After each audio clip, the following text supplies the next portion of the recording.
Hello everyone and welcome to today's video. In today's video I'm going to be talking about the difference between transitive and intransitive verbs. And this is a topic that maybe for a lot of people it might not be considered particularly important. However, I find that if you understand the difference between a transitive verb and an intransitive verb and you understand what a direct object is, that it can make it a lot easier for you to understand topics like the passive voice and several phrasal verbs. And these are topics that I'm going to be looking at in a few videos in the next few weeks, so I thought it was important. But basically, a transitive verb is a verb that requires a direct object after it.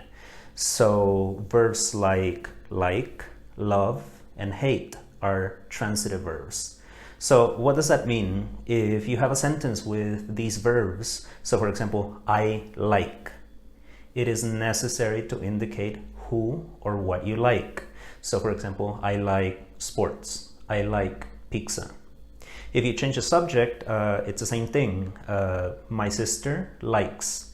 It is necessary to indicate after the verb what or who your sister likes. So for example, my sister likes rock music. My sister likes cats. In this particular example, I like what? I like the flowers in the garden. So you see that there is a direct object after the verb like. It is a transitive verb. And actually I noticed that this is one of the most common mistakes that I notice with people who are learning the language. So for example, if I ask them, does your mom like chocolate? They might respond with something like, yes, she loves. And this is not correct. The verb loves is a transitive verb. So again, that means that it is necessary to indicate who or what she loves in this case. So the correct response would be, does your mom like chocolate? Yes, she loves it. In this particular case, the pronoun it acting like the direct object in the sentence. Another example would be the verb modify. So for example, we need to modify what? In this particular sentence, we need to modify the plan. So the plan is the direct object. Again, modify is a transitive verb. It is necessary to include the direct object. So what is an intransitive verb? Well, basically it's the opposite.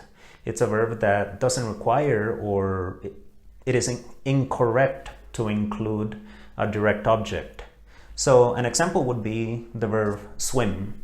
So you have the sentence, we swam, the verb swim in the past. You can complete this sentence with some kind of complement. So like, for example, you can tell me where you swam, when you swam. What is not possible is to tell me who or what you swam, because the verb swim doesn't take a direct object. It is intransitive. So in this particular case, it's just we swam all day, no direct object. And another example would be the verb scream. So for example, if I tell you, you don't need to scream, that's it. There's no direct object after the verb scream. It is intransitive. Some verbs can be transitive or intransitive depending on the context.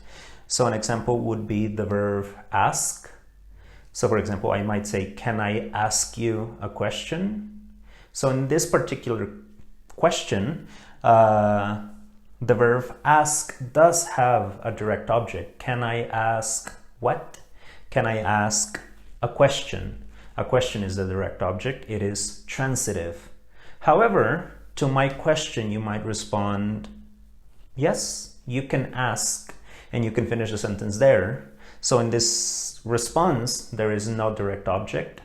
So it is intransitive in this particular sentence, but it is transitive here. And how do you know if a verb is transitive or intransitive? Well, one thing that you can do is you can search for the word in the dictionary. And when you search for the verb in the dictionary, you will find the definition, but you will find other information about the verb as well, including whether it's transitive, intransitive, or both. The majority of dictionaries, anyway, will include this information nowadays. However, my recommendation is to just pay attention to how other people speak, particularly native speakers, and pay attention to the structure. Pay attention to if they include a direct object, a person, a thing after the verb, and then basically just try to imitate that particular structure yourself when you are speaking. And I think that's a more natural way of using verbs correctly, and in particular using transitive and intransitive verbs correctly.